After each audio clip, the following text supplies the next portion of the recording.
Trafalgar Square, established in 1844, is a symbol of British naval history and a popular cultural spot in London. Named after the 1805 Battle of Trafalgar, it has been the site of celebrations, protests, and cultural events, representing the changing identity of the city. It houses several landmarks, like the Nelson Column, St. Martin in the Fields Church, and the National Gallery.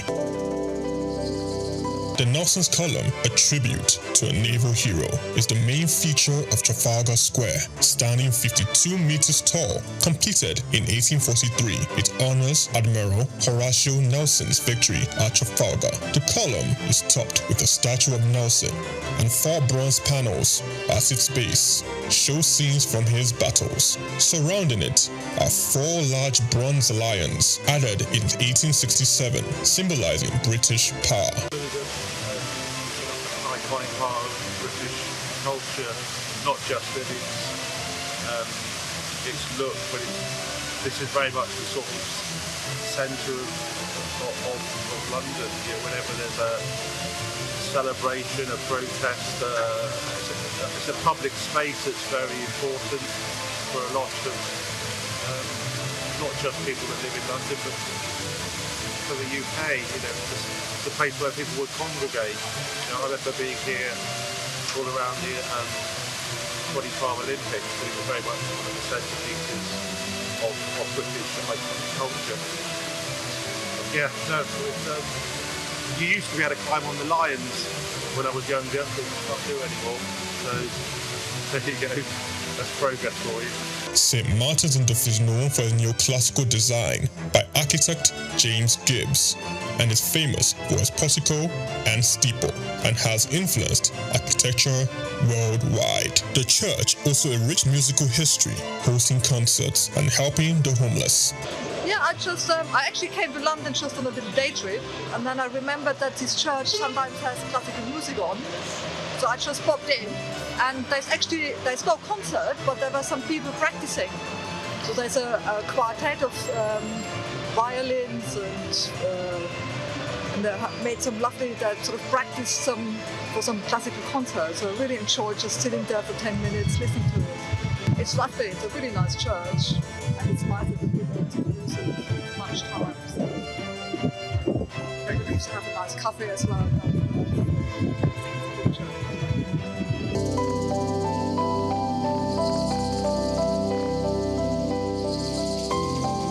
The National Gallery, founded in 1824, is a treasure trove of art. Located on the north side of Trafalgar Square, it houses over 2,300 artworks from the 13th to 20th century, with free public access to masterpieces from major European artists. I'm not really sure. I haven't been through the museum yet, but I'm here for a Christian heritage tour to kind of learn more about the history of the Protestant Reformation in England and Christian history here in England through the paintings that are in the gallery. So that's what I'm here for today. Trafalgar Square blends Britain's naval history with modern art and culture. It remains an important public space, attracting millions of visitors each year to experience London's rich heritage and vibrant atmosphere. Chike Okolo, reporting for SOUQ News. The world is trying, but trying isn't enough. Nearly every nation backs the SDG, yet half the world can't afford to deliver them. Countries are on board, progress is visible, but with 83% of the targets off the track. Why is it so? The answer isn't just about policies. It's about power, money, and global priorities. As 2030 draws near, the world faces critical moments in the journey towards achieving the Sustainable Development Goals, with challenges and opportunities unfolding across every region. The 2025 Sustainable Development Report, released by independent experts at the SDG Transformation Center, reveals a mixed global picture. While momentum remains strong, progress is uneven, and time is running out. A decade after the adoption of Agenda 2030, 190 out of 193 UN member states have submitted national reviews detailing their commitment to the SDGs. But despite the enthusiasm, only 17% of the global targets are currently on track to be achieved. East and South Asia remains at the forefront of progress, while countries like Benin, Nepal, Costa Rica, the UAE and Saudi Arabia already made significant gains within their regions. Finland leads globally, topping the SDG index once again. In contrast, the report highlights troubling disparities. Barbados ranks first in support for UN-based multilateralism, while United States ranks last, following its recent withdrawal from both the Paris Climate Agreement and the World Health Organization. From many developing nations, the major hurdle is clear: lack of fiscal space. With half of the world population living in debt-constrained economies, the ability to invest in health, education, clean energy and infrastructure is limited. Yet, there is hope. The report put forth that sustainable development offers high returns, especially in emerging markets. It calls for a total overhaul of the global financial architecture, urging the global community to channel capital towards the countries that need it most and where it can do the most good.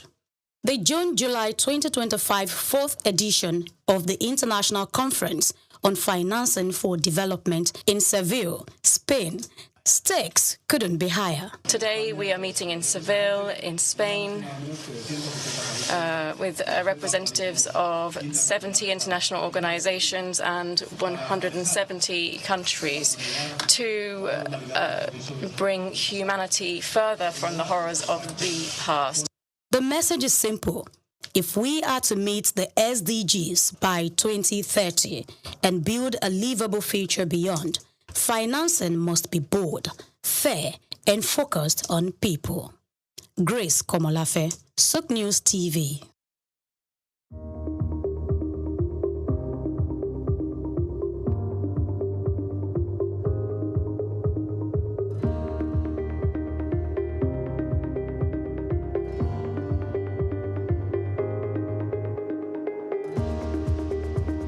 In the heart of Africa's growing hospitality landscape, where service and professionalism go hand in hand, the Hotel Managers Conference Africa 2025 unfolded in grand style. Held on the 28th and 29th of June at the Lagos Continental Hotel, the two-day gathering welcomed top hospitality professionals, experts, students, and stakeholders from across the continent.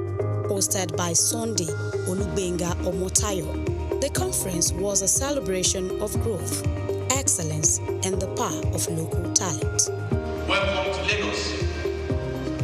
Welcome to Africa. Welcome to the future of hospitality. In this room is the strong and brilliance of Africa's hospitality industry.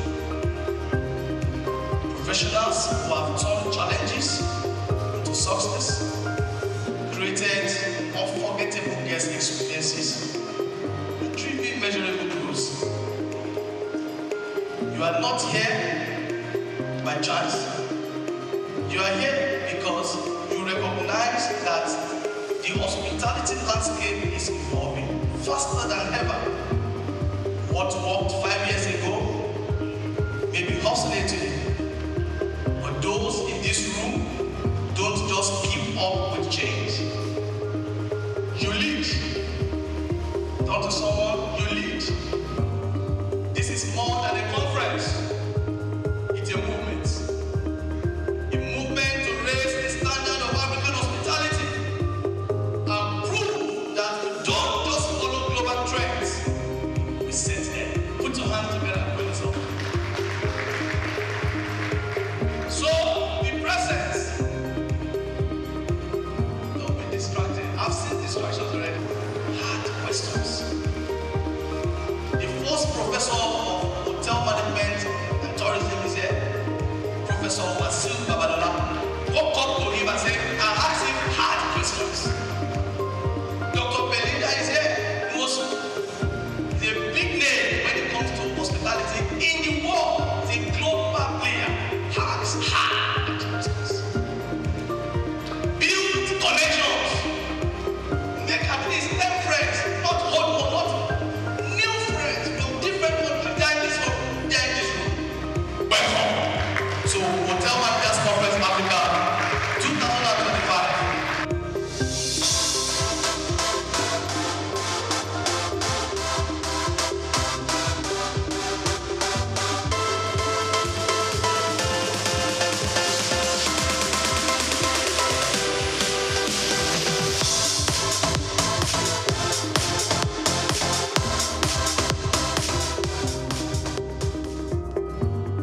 to the event's impact was the presence of Femi Wash Limited, whose media subsidiary, Souqnews Television, served as the official media partner, offering live coverage, red carpet interviews, and podcast sessions that amplified the voices and stories shaping the industry.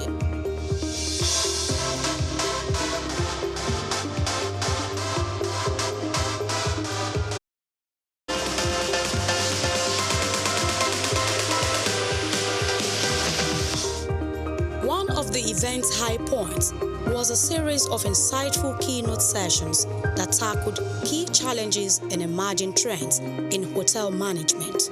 Professor Wasiu Babalola, SVP Africa at Content Worldwide Hotels, Turkey, and Academia with Atiba University, Oyo State, Nigeria, shared a thought-provoking address. Ahmed Raza, District Director, Nigeria, Radisson Hotel Group, shared insight on hospitality in Africa, driving excellence through local talent, highlighting the importance of investing in indigenous professionals for long-term growth. Dr. Belinda Nwosu, FIH of Lagos Business School, also gave a powerful talk on the future of hospitality, integrating global standards to drive excellence. Other speakers included Dr. Michael Pinda, General Manager of JS Signature Hotel, and Dr.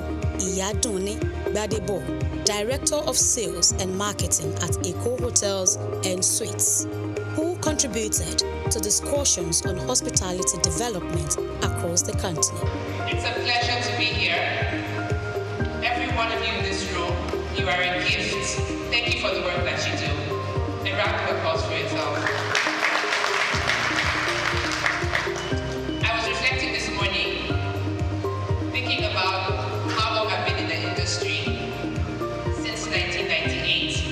Some of you were not born. And this is just an honor to be here and to see how far this industry has come over the years, over the decades. I'm going to talk about the future of hospitality. The future is already here, like Brenda has told us. But what are we going to do on our own part to be part of that future?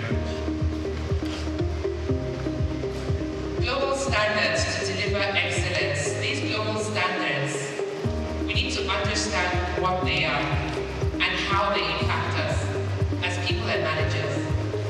So the first question I want to ask, and I want a response: if your hotel fails, who's to be fired first? I've had some very powerful insights that I want to share with you, because at the end of the day, yes, we want to be global, but we need to look within as well. What is it that needs to change? So some of these insights, we're here, 5 nuggets. One is leadership development. We're going to talk about that. Networks and sponsors. Global currency, very, very important. Personal integrity. The fact that I put it forth doesn't mean it's not the most important. And finally, human flourishing. I will speak about that.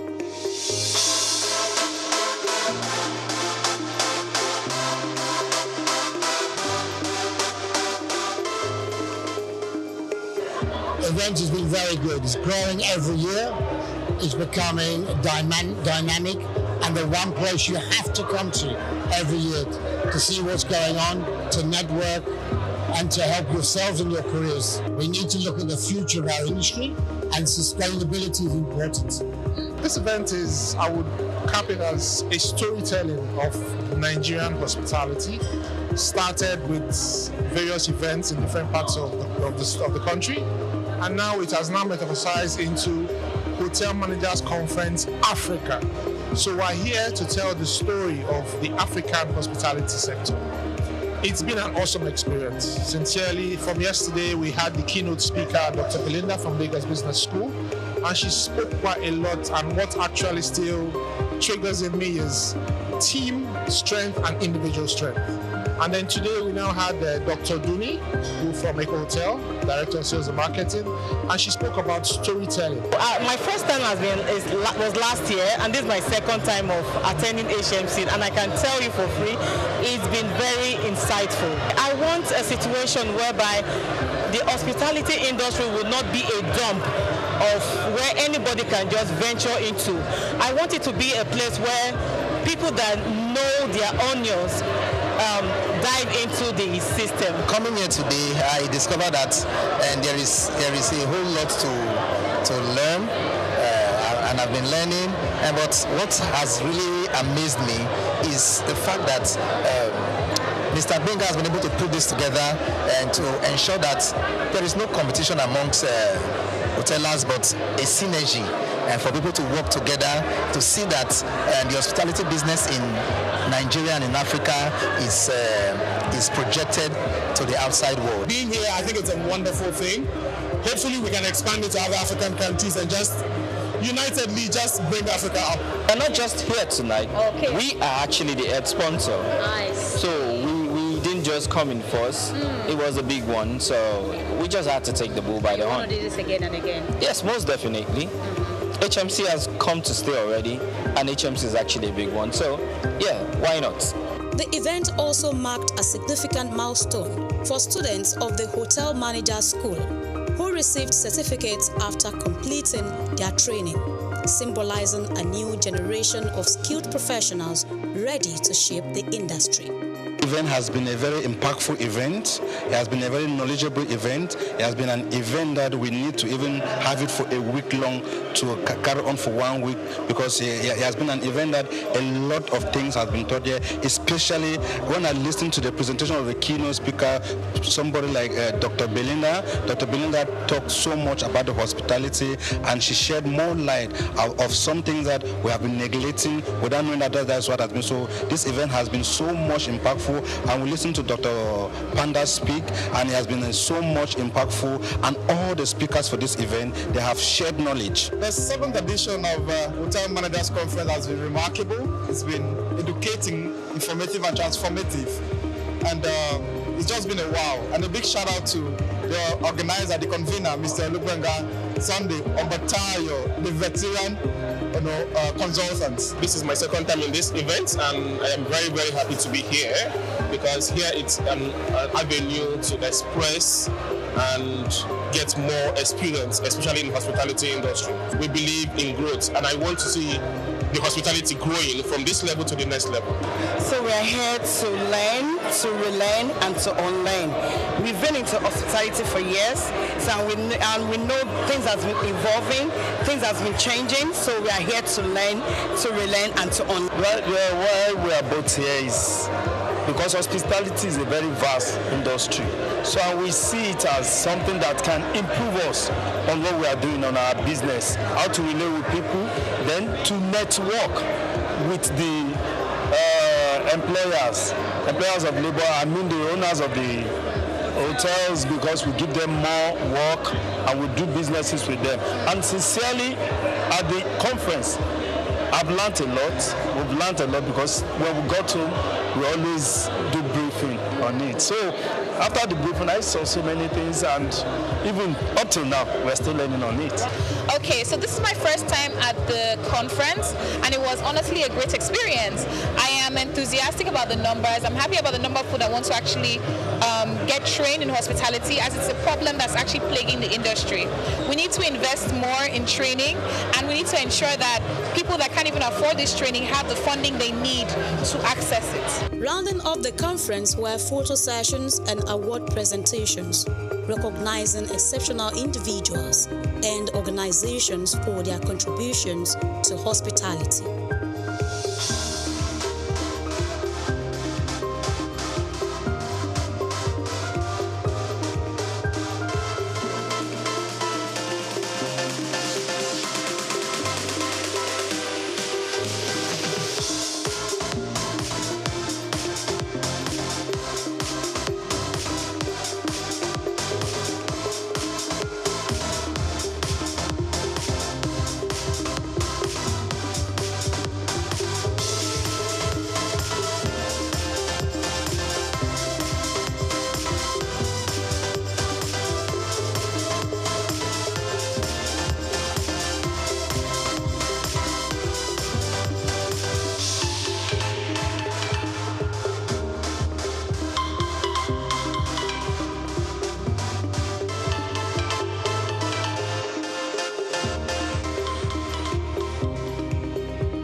The night concluded with a vibrant gala evening where guests, graduates, and industry leaders gathered to celebrate, connect, and look ahead to a more collaborative and innovative future for hospitality in Africa.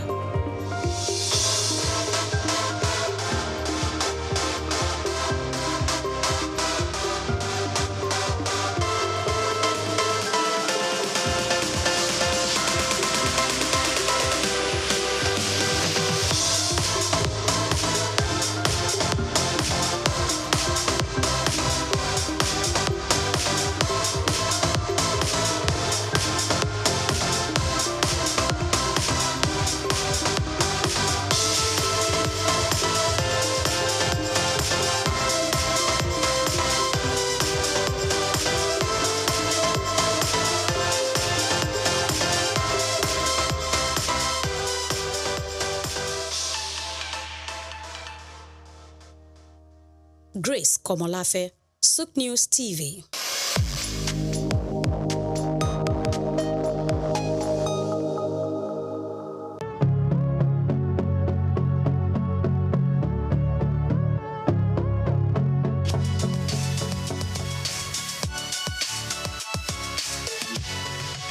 Well, Supporters Club had been there for 66 years when it was funded officially, but those who funded it were just doing it for the fun. We just come to the field, drum, sing and go. Nobody gave them any recognition. But I joined them in the year 1977. Well, I paid 2 naira to join. And how did I join? It was because of an incident that happened at the National Stadium.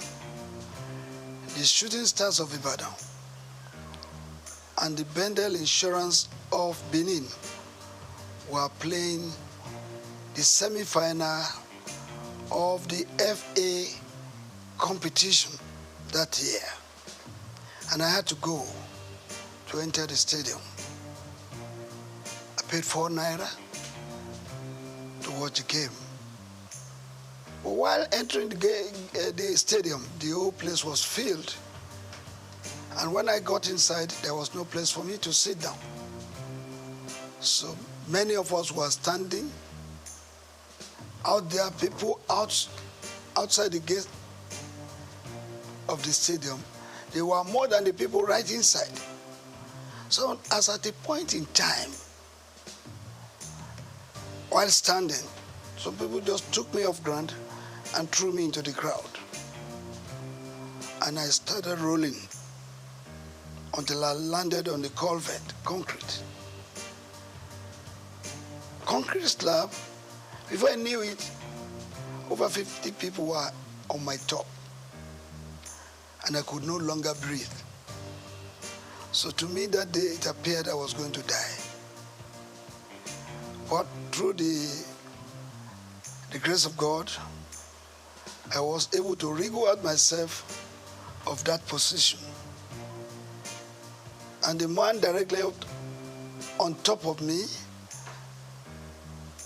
had to leave, because what I did was by biting him.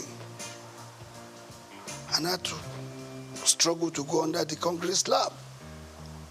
And I was right there for the first half of the game, 45 minutes. I was right there under the concrete slab. I couldn't watch the game. It was the breeze that was coming from the outer part of the stadium that saved the situation.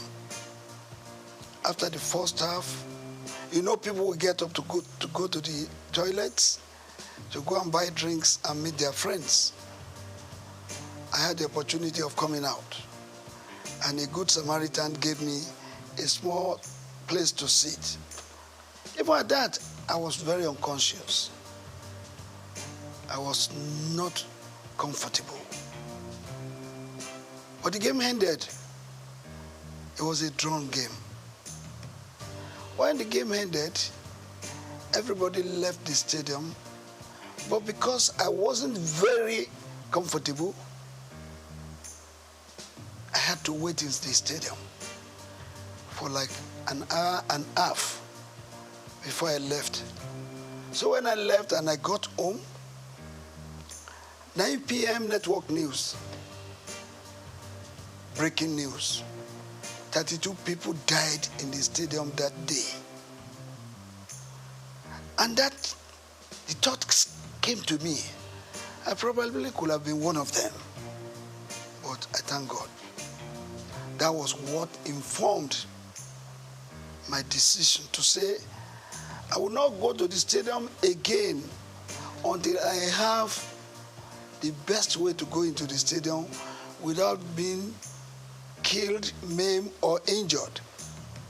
And I decided to move with those people, and I joined them.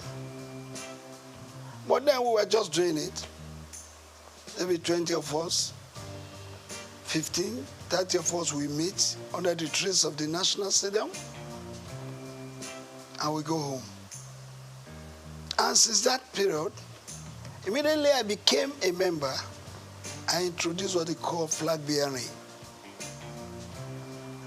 When from 1977 to 1990, every Nigerian team that came out of the tunnel or goes out there outside Nigeria to play, you will see the Nigerian green, white, green flag being carried by one person. It's me. I did that flag bearing for 13 whole years. Whenever the team is played, I will be there with them, whether it's the Super Eagles, the under-20, the under-23, the Falcons, and the rest, all our national teams. Even our club sides going out to play Continental, when you see the green, white, green of Nigeria, I used to be the one carrying that flag. So I was with them, and I rose within the ranks from being an assistant secretary to becoming the national secretary and also the chairman of the disciplinary panel of the Nigerian Football Supporters Club. And by 1990, I was voted to be the chairman. That was when the thoughts of registering the club came. So when you hear that the Nigerian Football Supporters Club founder, officially because of its registration, I did the registration. Registering the club, I moved it from Lagos to Ibadan, Oyo State. I'm an Ibadan man. Charity begins at home, they say. So I went to Ibadan. From Ibadan, I moved to Bauchi. I moved to Abuja, Kano, Port Harcourt, all the states of the Federation. By 1992, I went to Cote d'Ivoire, in Abidjan precisely, to launch the Supporters Club. I went there physically, bringing the Nigerians together, those living in Abidjan. I formed the Supporters Club and launched it officially. I left that place, I went to Ghana. I launched it in Ghana. Leaving Ghana, I went to Gambia. I went to Burkina Faso. I went to Mali. I went to Republic of Benin. I went to Togo. I went to all the countries of Africa, putting the Supporters Club in place in those countries. By 1995, I moved to the United States of America. I launched the Supporters Club at the Giant Sports Stadium in New Jersey in 1995. After that, I went to France in 1997 to launch the Supporters Club in France in 1997 because we were already thinking of going to France to play in the World Cup. And if the Super Eagles will not have enough supporters there, what will happen to them? Don't forget that I led the Supporters Club to the United States of America for the very first time we played in the World Cup in 1994. I was at the Copa America in 1995. That was when I had the opportunity of launching the Supporters Club in America. In 1996, I led the supporters club to Atlanta in 96. And the winning of the trophy, the gold in football event, made possible by the supporters club, support of the supporters club. Because when you listen, when that match, you remember that we played a match with Brazil in the preliminary stage, and we lost 1-0. But we had the opportunity again to meet them during the semi-final. And during the semi-final, Brazil had given us 3 goals. We were trailing 1-3 at the interval. And when the second half came up, we were given a penalty, I think 25 minutes to the end of the game. One of our players, I don't want to mention the name, but he knows, he lost that penalty kick. That was when God told me, sing this song. It's a miracle working God. It's a miracle working God. He's the Alpha and Omega. He's a miracle working God. Of course, my members chorused. Indeed, miracle came. We scored the second goal. And the then Minister of Sports, Chief Jim Nwobodo, came to our stand and said, let it go.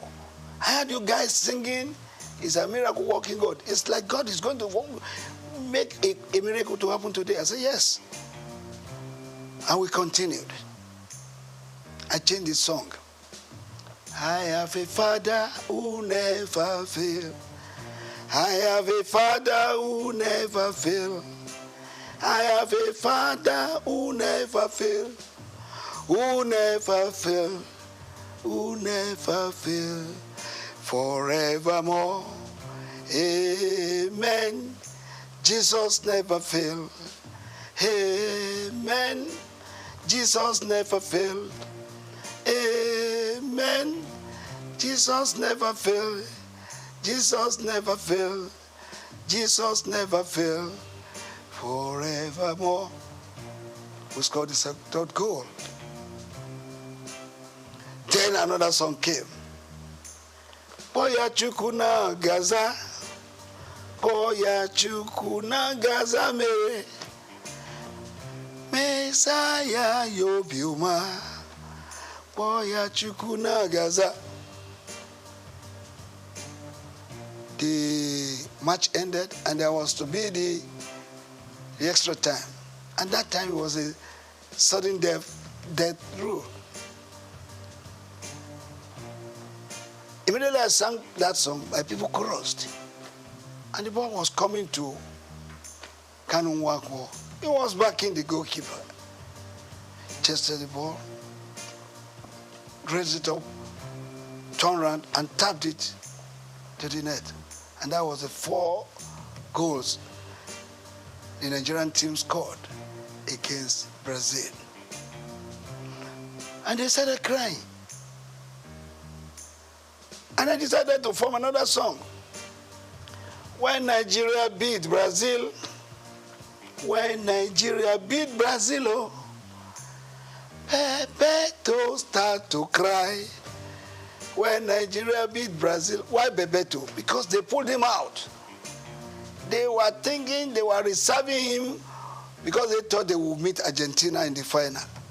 Unknowingly to them, that they will be beaten, they don't know.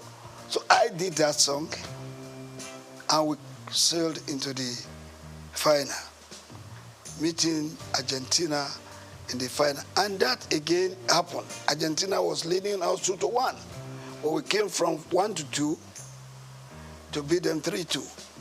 Yeah, to answer your question, I did that to tell you what the supporters club is to the team. And what this man felt by registering the club is that I have that belief, and it is general. Everybody must have it, that this is Nigeria, it's our country. We have to do something by giving it a positive image, whether in Nigeria or outside. You do know that all of us cannot be Mr. President of Nigeria. All of us cannot be governors, and not all of us will be members of the National Assembly. But all of us as Nigerians have special roles to play in giving our country a befitting and positive image. That is the reason why this man has been following football supportership all the time to date.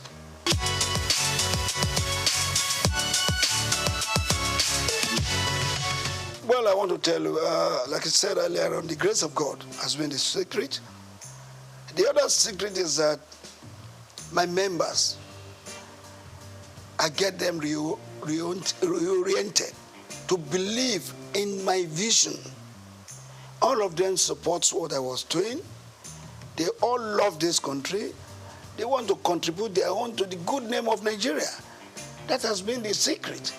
And don't forget, any member of the supporters club should be referred to as a patron par excellence, because they are not paid. They are not given any allowance. They use their time, their money, even at the risk of their lives, to support the cause of Nigeria through supportership. Well, majorly, it is funding. The challenges is funding, because if you have to support the team, yes, they are playing in Lagos, you may not spend much money. But when they are playing in Enugu, they are playing in Uyo, they are playing in Abuja, you need money, no matter how. But come to think of you traveling with 100, 200, 300, 600 supporters outside Nigeria. They will not go by road. They will go by air. It's a lot of money that we need in running the supporters club. So our main challenges has been that of funding. But I can assure you that God has been good to us. We have had some philanthropists, some organizations who have come to assist us by way of supporting us, giving us a lot of money. And if you will not mind, I will have to put it on record that the very first company that supported Supporters Club was Coca-Cola. Coca-Cola did it for 2 years. They could no longer do it. Then, for 1 year, MTN did it. They could no longer sustain it. Well, later we got Globacom. Dr. Mike Adenuga Jr. has been the brain, the backbone, the sponsor, and the financier of the Supporters Club for several years, doling out millions from 50 to 60 to 100 million of naira, and even in dollars.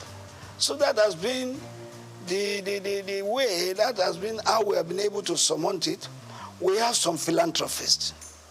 We have Taiwo Afolabi, who has always supported us whenever we are going out. I remember Alhaji Aliko Dangote in 1996. He supported us, and some other Nigerians too. Esther Ajayi, when we were going to Russia 2018, I went to this woman and I told her our problems. The second day, she was able to give us 20 million. I went to meet the then governor of Lagos State, His Excellency Governor Ambode. He gave me 10 million. The club, not me per se, he gave the club. And when we were going to Brazil in 2014, that was the very first time any government supported us. We went to Brazil. Before going, I visited the then president, Dr. Goodluck Ebele Jonathan. After decorating him as our patron, he pronounced a 50 million naira grant for us to go to Brazil. Actually, we were going to request from him a whole plane to take us there because we were going for a national assignment. Supporters Club is a selfless service. But the president gave us 50 million. I mean, good luck, Jonathan. But we ended up spending 189 million. The difference of that was raised by me going to Dr. Mike Adenuga, Taiwo Afolabi, Esther Ajayi, Ambode, and the rest. That's how we've been running the club. We've been running the club, meeting people who lost the game of football, who lost Nigeria, and they have been helping us.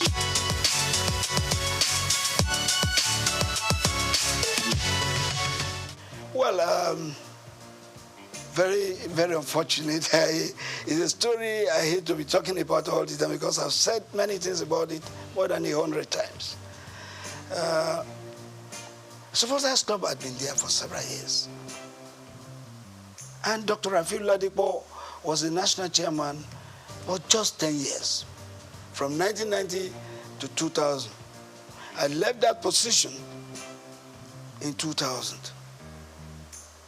And then somebody else became the national chairman. And that was Alhaji Waidi Anderile Yusuf, who was the chairman for 8 good years. After him, there was Otumba Olatunde Bashonu. He was there for 4 years. And there came a time when one Mr. Vincent Okumagba acted in that capacity for 3.5 years. And there was one little misunderstanding, because people will not want to wait for their time. And all I told them is, please go through an election. Anybody who would not want to go through an election is not supposed to be on that chair of the national chairman. That's what came up. And the then NFF believed that there could be 20 arms of supporters clubs in Nigeria. It could even run to 100 units. But it's unhealthy. You cannot have a situation where your team is playing right on the field and you have different corners where you have the Nigerian supporters scattered all over the field, singing in different voices. It's not good.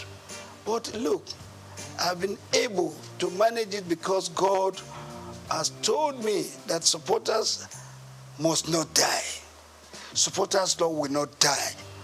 I have to be patient to let them see reasons why the Supporters Club should go and support the teams with unity. As a unit, go and support the team. But if you have funded your own, maybe you have registered your own, you have your own office, you can stay in your office. Manage your office the way you want to manage it. But when it becomes a national assignment, you are going out to represent Nigeria. All of us as supporters must come together to support Nigeria as a group supporting one team. Not when you have some people in angle 90, some people in angle 180, some people in angle 360, some people in angle 60, supporting one team. It does not augur well. There's nothing you are going to achieve from this. I remember when we were in Russia, and my members have gone in. I normally wait for all of them to go in before I will finally go in. So when I was going in as the last person, I entered the stadium, and I saw them, some people up there, I saw some people on the left, I saw some people on the right. And when I was going to meet the band boys, some of their security men came to me, I'm in Russia, and asked me where I was going. I said I was going to meet my people. They said I should bring their ticket, my ticket. And when they saw the ticket, no, you can't go there, go there. That place is not yours. Your seat is downstairs there. How do I coordinate the activities of my members? This is what we've been telling them. Supporters Club must be united. They must come together, sing together, cheer the team together, and let us have a befitting result. When the referee and all the match officials see a group of people, even if you are 200 or 300, converging in one special place together, in your uniforms, in your green and white, and you are singing, they know you have come to support your team. So it takes them every reason to want to do the game better. Well, when you are not there, in a capacity crowd of 90,000, we had 5 supporters here, 2 there, 7 there. When the Argentines were about 87,000 in the field, singing for their team. So I believe that the supporters club must be together. I've been able to manage it now, up to now. The national chairman of the supporters club as we speak is Reverend Samuel Ikpeya. He coordinates the activities of the supporters club in Nigeria. While worldwide, I'm the president general because we have supporters club in all the other countries of the world. And when we come together, there must be one person. There must be the head. We have the president of the supporters club in Côte d'Ivoire. We have the chairman of the supporters club in UK. In all Francophone countries, the head of the supporters club is called president. In Anglophone countries, the head of supporters club is addressed as Mr. Chairman. So the president general is not just what we just came out with. It's because there's a need for it. That's why the president general worldwide comes up. Well, I have told you a lot of people don't want to wait for their time. And when you don't wait for your time, what do you lose? You lose much. There was going to be an election. And I called all of them, go and pick your nomination papers for the election. But some of them would not want to because they want appointments. And I don't believe in appointments because we have a constitution in the supporters club that says everybody and anybody who wants to be an officer must contest for election. I insisted that there must be an election. Some people would not want an election because they know, probably they believe they cannot win. They decided to say, oh, let's go our way because we don't want election. That's it.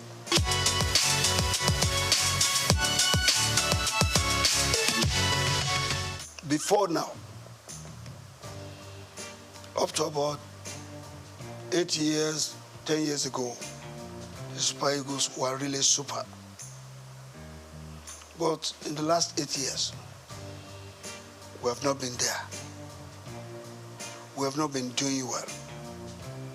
Don't forget that in 1994, Nigeria's team, the Super Eagles, were judged to be the 5th best in the world. What is our ranking now?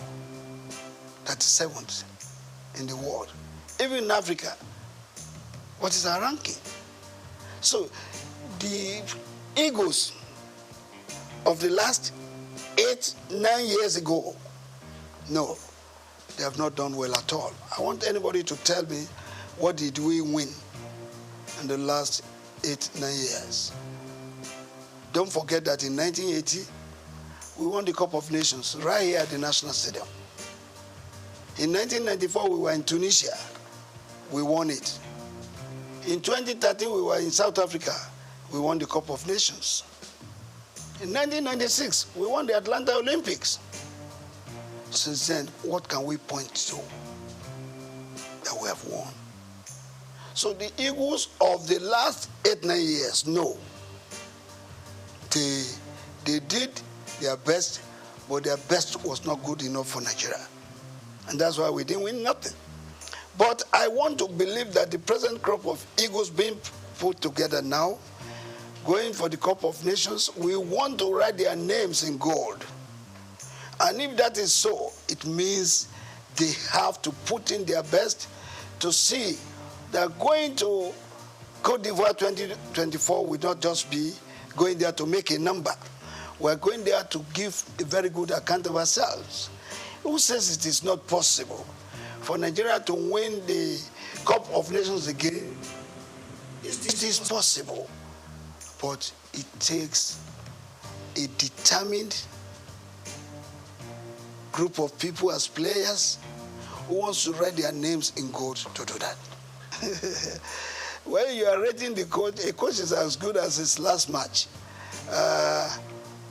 Passero was employed, he was given a target, and the NFF has the power to either sack or renew his contract. I think according to them, maybe he has performed according to what they want.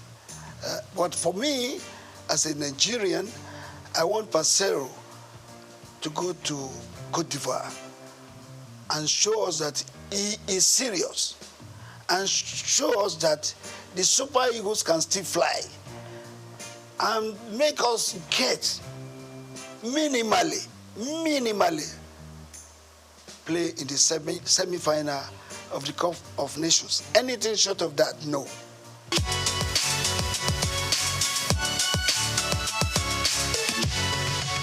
Well, I want to believe that our Nigerian coaches are good. There have been 2 or 3 foreign coaches that have done well. Westhoff, Bonfrejo, and this which doctor, what's his name again? I'll remember his name. This guy qualified us to play in the World Cup with a match to go. The witch doctor. Well, the witch coach, we call him, we remember it now, it will come back. So, since then, there's no foreign coach that has done better. I was one of the people that went to London to recruit this man I'm talking about. When we recruited him, he came to Nigeria, and he made us to qualify for the World Cup with a match still to go. Philippe Trouzet. I was there in England where we interviewed him. Well, since then, it has been one coach coming to take our money, not giving a very good account of us, of himself. But the Nigerian coaches, let's also praise some of them. Some of them. The late Shuaibu Ahmadu qualified us to play in the World Cup, even though he did not take us there. The late Stephen Keshi also made us to win the Cup of Nations of 2013 in South Africa. So if that happens, who says the Nigerian coaches are not good? Some Nigerian coaches have proved themselves, but they still need to do more. But these 2 coaches, exceptional. That is the real reason, the real controversy we're having between the NFF and the coaches. You don't hire a coach if you know you cannot pay his wages. You must be ready to pay his salary as a twin deal. There's no coach who will labor and labor, and after which he would have trained your players, and you are owing him salaries of 5 months, 7 months. Which coach will take that? Where is that happening across the world? Nobody will accept that. So that has to be looked into. And that is why the NFF has got to look for serious sponsors and raise funds for them to be self-sufficient, to be able to take all these challenges of paying the coaches wages. That is a big problem, and I think the present NFF board, led by Ibrahim Gouzo, will look into that, look for sponsors, serious sponsors who are interested, not just interested, but who are genuinely interested in the Nigerian game and in the Nigerian nation. You may be interested in the Nigerian game, but if you are not interested in the Nigerian game, the Nigerian nation, you may not give what it takes to do. You must have the love of this country at heart, and then love the game also.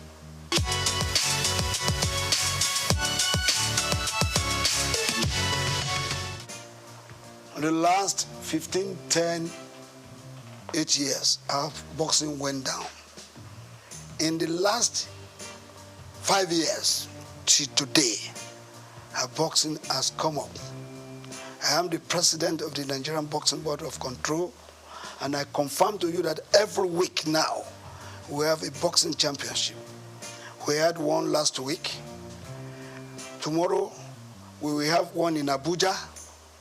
When I come back the following week, there's another one. We have promoters now promoting our boxing events. And our boxers are now earning big money other than what they were earning before. In those days, they were earning 20, 30,000. They go on the ring, they hit them, they shed blood, and they sweat. What do they earn? But since the last 3-4 years, our boxers have been earning big money. Some of them earning millions. Some of them traveling abroad to earn $5,000, $10,000. And that is made possible because we have a group of people in the Nigerian Boxing Board of Control who respects each other, who respect the boxers, who respects the coaches, and who respects the promoters. Take, for instance, I'm sorry to mention, Go TV. Go TV night every day. They've had about 29 Go TV sessions. You know what that means? Go TV for every boxing fight. They don't spend less than 20 million. They even spend more. And our boxing now is being watched all over the world, if not just Africa.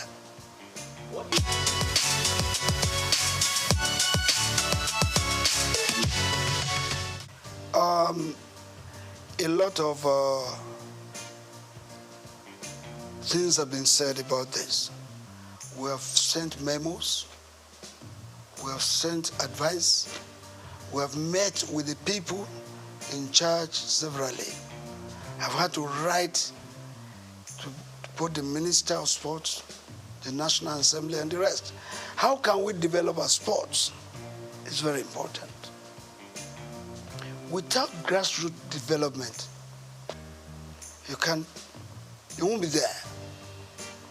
As a matter of fact, Kanu Nwankwo happens to be a product of the Nigerian League. J.J. Okocha, product of Nigerian League. Finidi George, Emmanuel Amunike, and all of them played in the Nigerian League. How many of our Super Eagles players, those that are playing for us now, do you see what developed here? Maybe you have 2 or 3 home-based players playing. But the real product for our football development, they are here in Nigeria.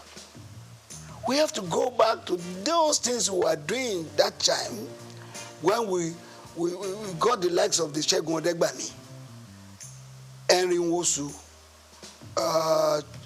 Christian Chukwu, down to Stephen Keshi, Okocha, and the rest. We have to go back. We don't have to rely on those players who have been serving us in the last 12, 15 years, believing that they will continue to serve us the same way. No matter what you do, players will get weak. They will age. And when they are aging, that's when they start referring to them as tiring legs. You need replacements for them. How do you get that? You can only get them from the local scenes. We have various clubs in Nigeria playing the leagues, the Premiership, the National League, and the rest. 20 teams in one.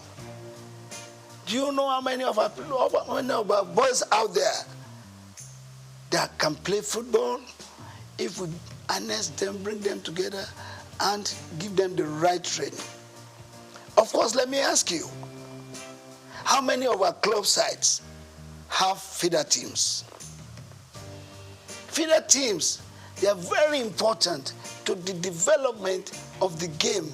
When you have a junior player playing the feeder team and is maturing, bring him to replace a tiring leg.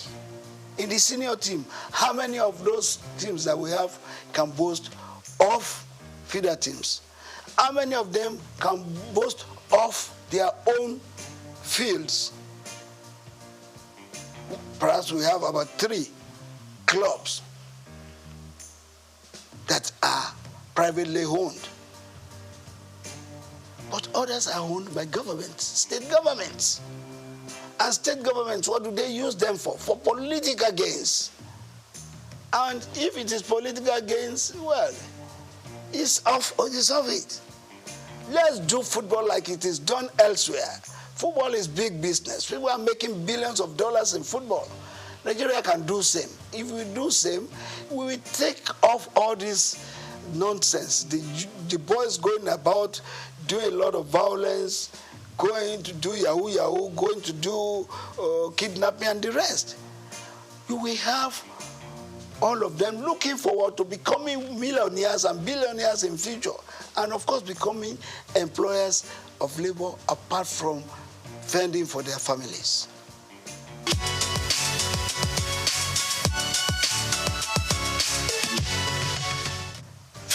Above 50 football, yeah, it's above 50. I'm the chairman worldwide for that.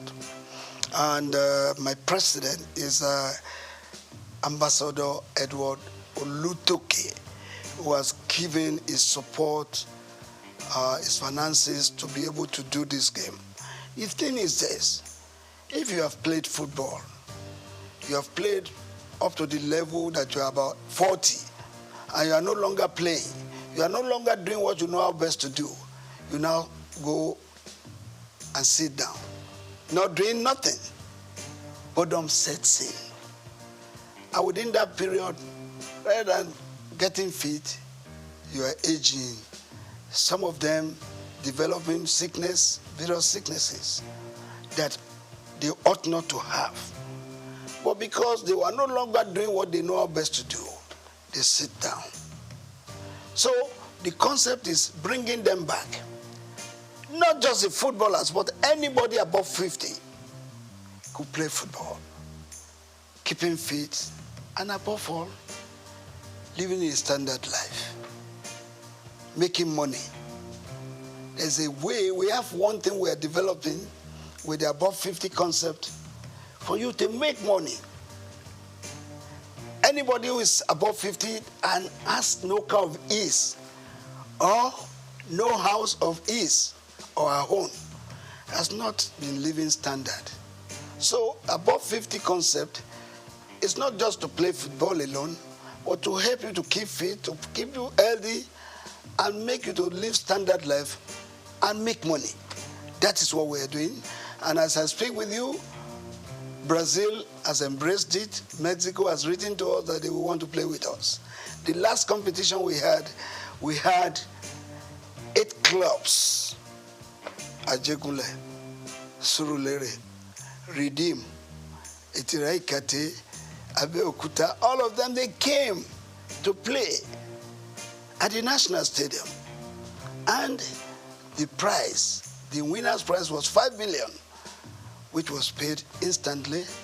The second place was 2 million, while the third place was 1 million. And we put a lot of money in organizing that. We are going to start the second edition very soon. We are now having clubs from Benin, Edo, where people from Abuja, people from Kwara registering to be part of the above 50 football.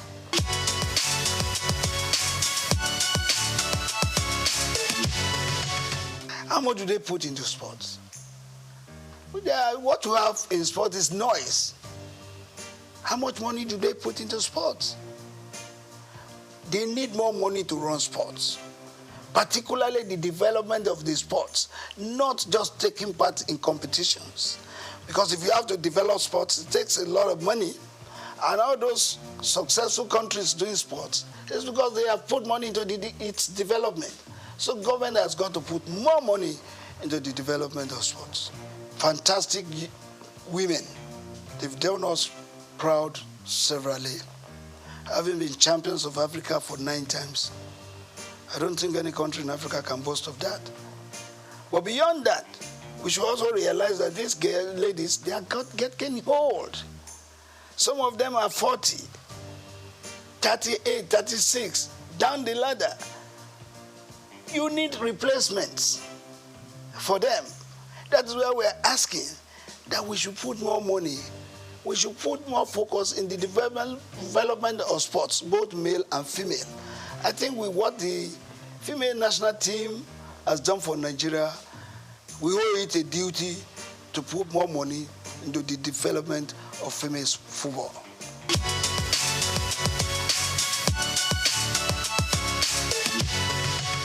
I'm not thinking about that. If I want to, I would have been in politics, party politics. I would have been there, and by now I think I would have been something else. But no, I chose to be part of giving an image to Nigeria, a good image, positive one. Take, for instance, if you go out of the country, you get to the entry point of any country, and you speak of our sports. They give you a wide latitude for you to go in. Well, you say when you get there, you speak sports. They ask you, where's Kanu? Where's Okocha? Where's Finidi? Where's Amokachi? That means they recognize Nigeria sports. In fact, that's the only thing we can be proud of right now. Every other thing we talk in diversities. But when it comes to sports, every one of us were together. If the Nigerian team is playing and a Christian has to pray, and he say, I pray that the Super Eagles wins today's match. In Jesus' name I pray. Even the Muslim will say amen. So together in sports, where in this country, football and sports is a leveler, particularly football. Football unites not just the states, it unites the country, it unites the countries of the world. So I believe we can do much more in promoting and supporting our sports so that we get the best benefits, as we say. First and foremost, I want to use this opportunity once again to congratulate him on his appointment. I've met him twice now, and I'm going to meet him soon again. And why am I going to meet him is to advise him on what I think from my own views and from what I've seen to improve sports. First, we have talked about it. The development of sports is key, not just the taking part in competitions. Because if you are not developing sports, you are only taking in competition. If you don't win, what happens? But if you develop sports, one, you are helping the youth. Two, you are helping the nation. Three, you are growing the economy. And thirdly, you are removing restiveness and restlessness of the youth in the society. I want us to advise the minister to key into the development of sports from the grassroots. Let's go back to the schools. Let's go back to the rural areas. Football is played everywhere. Go under the bridges, you see people playing football. Let the minister put in place, through the NFF, a consortium of coaches that will go to these schools, that will go to these corners. Everywhere in Nigeria, you have talents that can be helped, sponsored, and nurtured to stardom. Once we do that, our sports will improve. And let the minister put his feet there on ground and say, every club that is playing in the Premiership and the National League must have their feeder teams, must have their own fields and other infrastructures to make them develop sports. Thank you very much. I want to pray for this organization to continue to thrive, to continue to blossom in making money, because without money, this kind of things that I hear cannot be sustained.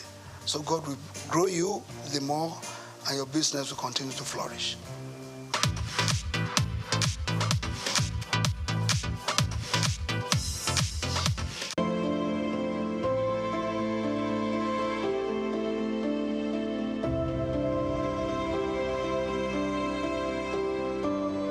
When most Nigerians hear about anti-graft agencies, fear is the first response, anxiety over investigations, raids, or sanctions. But the Independent Corrupt Practices and Other Related Offences Commission, ICPC, is showing a more collaborative face, one that seeks engagement and partnership to foster integrity across public institutions. The message came to the fore during a courtesy visit to the National Orthopedic Hospital, Igbobi, Lagos, where the ICPC Resident Anti-Corruption Commissioner for Lagos State, Alexander Chukura, led a strategic conversation on collaboration, ethics, transparency, and institutional accountability, received by the hospital's acting medical director, Dr. Wakil Lawal. The visit focused on sensitizing management and staff on the importance of ethical conduct and risks of practices that might attract the Commission's attention. ICPC is the police of public agencies. I want to break it down the way you understand it. What we realize is that we police MDAs to make them adopt global best practices. However, it is a known fact that one person cannot serve an attention and start well.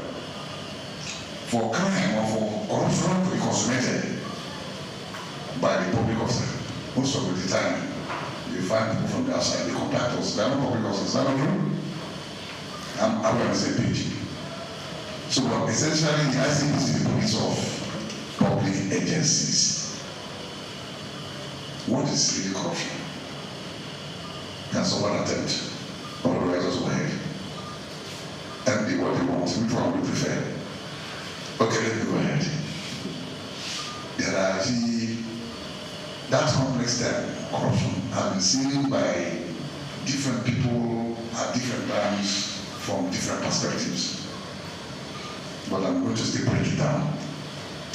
Corruption aptly refers to an abuse or a misuse of position of public trust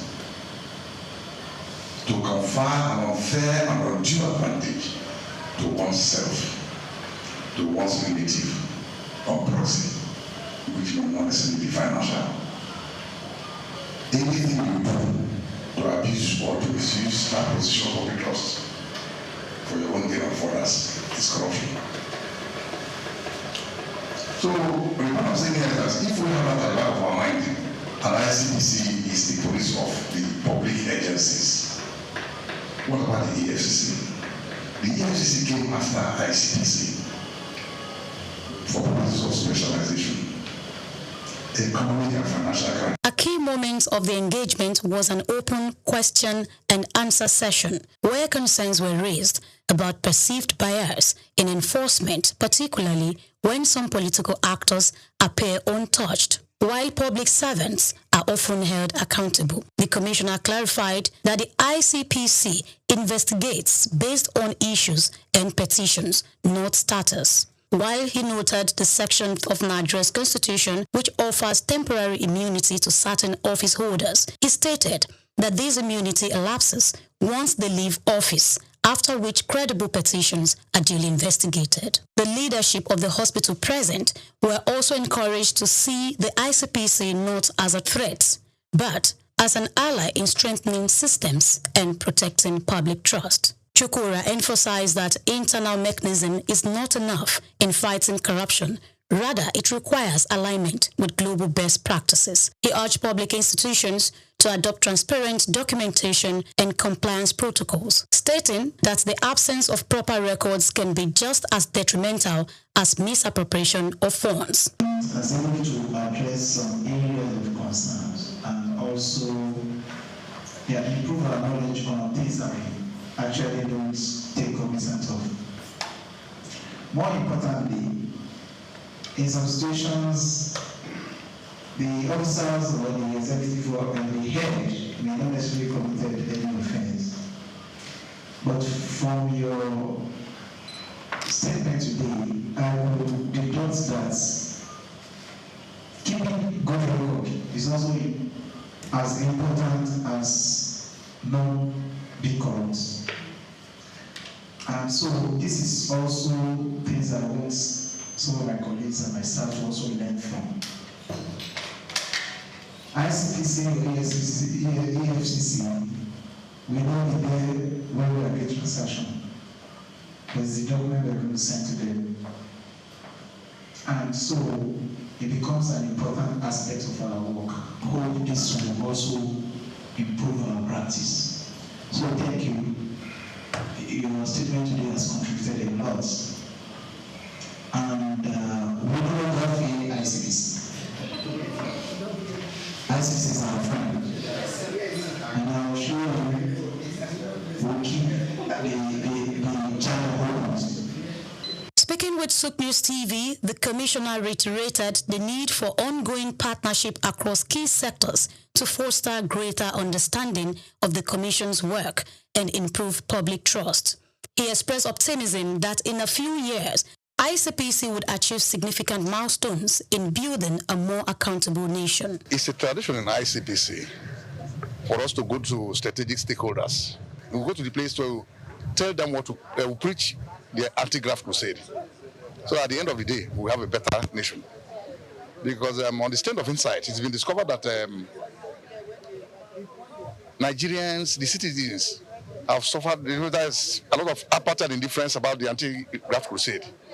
So it's this conscious effort by the ICPC to now begin to, make people get a buy-in for that to be part of the whole crusade. We go everywhere, especially government, that's the MDAs, so that we can galvanize support, so that we can educate the people on the ills of corruption. We're not there yet, but with the present board, the end is very near.